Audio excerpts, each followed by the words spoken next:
Oh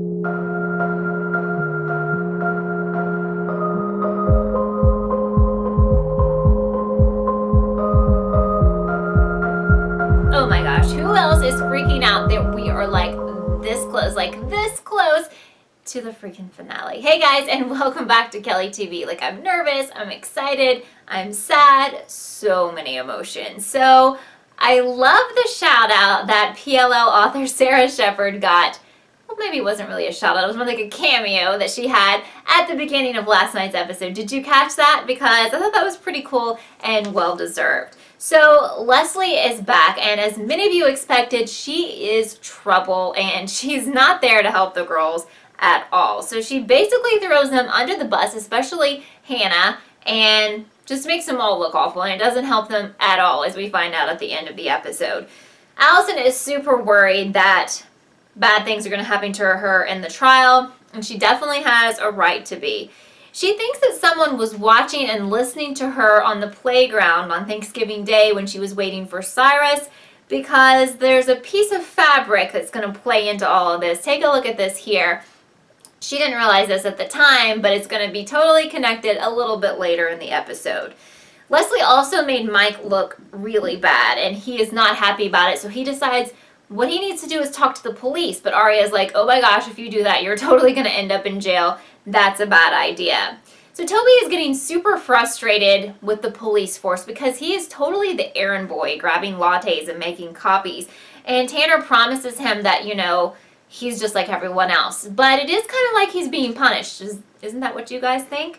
Mike and Arya get a very interesting, totally creepy, 1000% disgusting package. It appeared to be a freaking cow's tongue. How disgusting is that? Well, basically they take it as a message from A that if he talks, then his tongue is going to be in a box next. So Arya asks Ezra to do her a favor and to get Mike out of town to protect him. He's reluctant at first, but then he agrees to.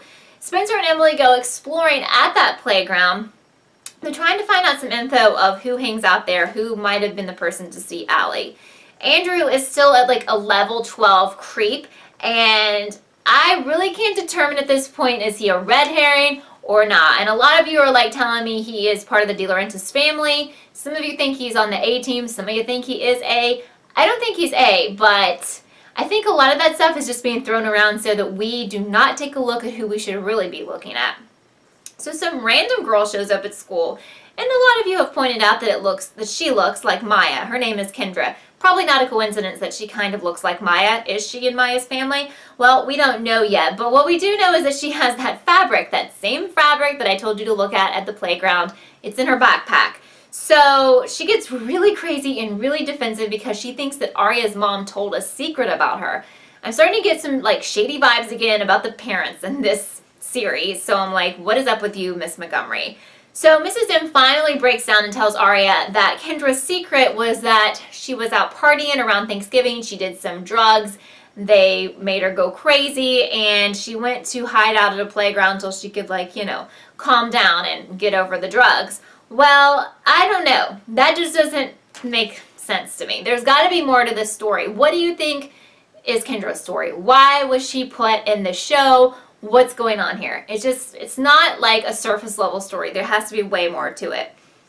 So Ezra brings Mike to his creepy cabin, or the A lair as we once thought it was, and he's really upset when he finds someone has already beat him there. Caleb is there. Honestly, they are not getting along at all. He's freaking out that he's there.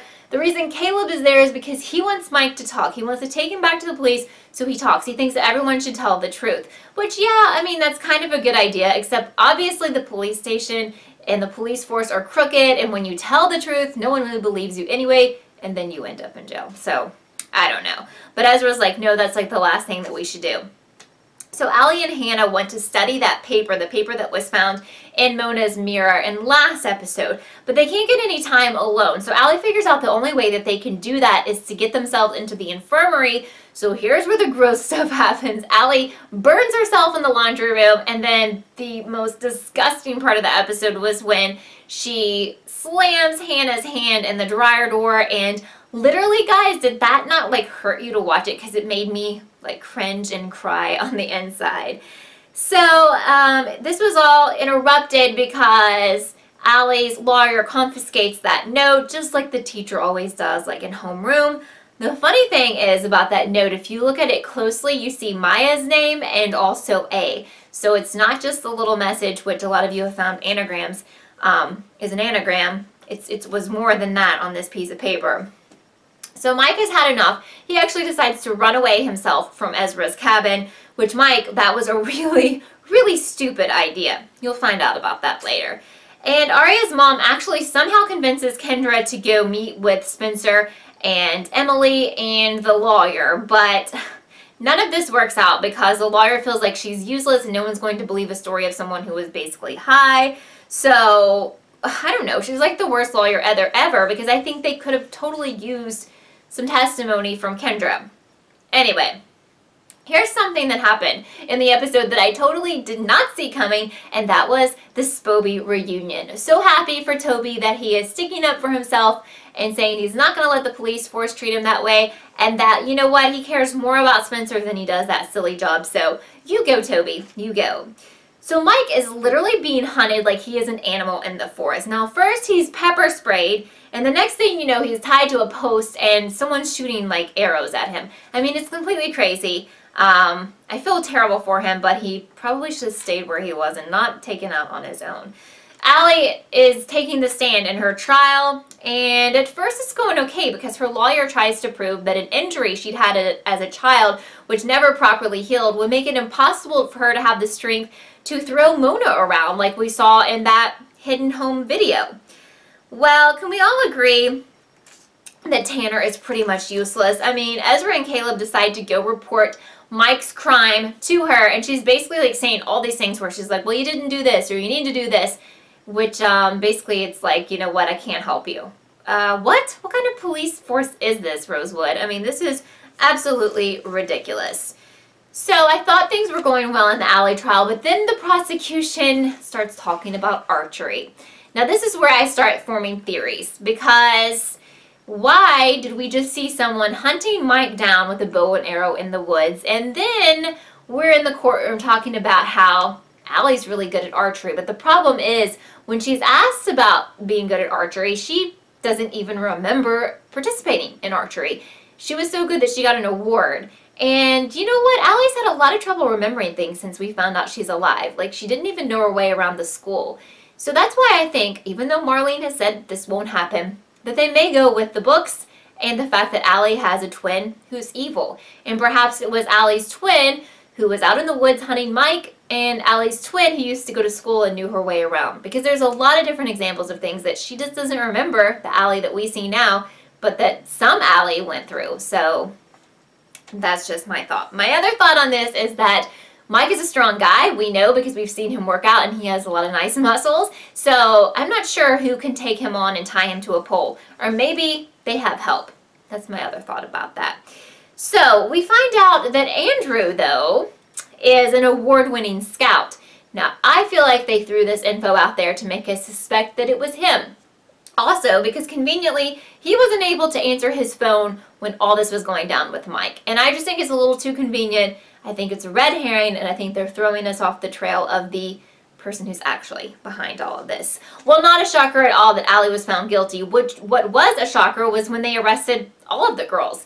And from some of the theories you guys have tweeted me, you're saying that, well, tweeted me and talked to me about in my live chat, you're saying that it was because of evidence found at Boo Boo's ice cream, like that ice pick, etc. If you have any more ideas about why they were arrested, you can feel free to leave them down below. So, our A clip is the girls in a van being hauled off to jail, but then we also see a corsage of roses and a suit. So what is that about? Leave me your theories down below about that. I want to give a huge shout out to my subscriber of the week, Brian, who agrees with me about Ted. We're going to go back on the Ted vibe again, as we did last week, because that anagram from last week, it also says, "Run, Allie, Ted is Charles." Now, I'm not sure who Charles is yet, but we think it's someone in the De Laurentiis family, and the more I research Ted, the more I feel like he is just not a good guy. And you know how that saying goes, if someone seems too good to be true, I mean, he's forgiven Ashley after all that stuff. Who does that? He still wants to be with her, still wants to marry her. If it's too good to be true, it's not true. So Pastor Ted, you are like my villain of the week, and I am just waiting for when they expose the real you. So I have one more live web chat of this season, season 5, and that is next week, and it's going to be a special one because since we're going to find out some awesome stuff, at least I hope, in the finale, I'm going to have an hour chat at 6 p.m. Eastern next Wednesday on my channel. That'll be Wednesday the 25th, so I really hope you will join me because we're going to just talk about and dissect everything that happens in the finale. I cannot wait. So, thank you so much for watching this episode. If you want to be my subscriber of the week, just leave a comment, a theory, anything down below. If it is my favorite, you will totally be featured next week. Again, thanks for watching this episode of Kelly TV, and I will see you next time.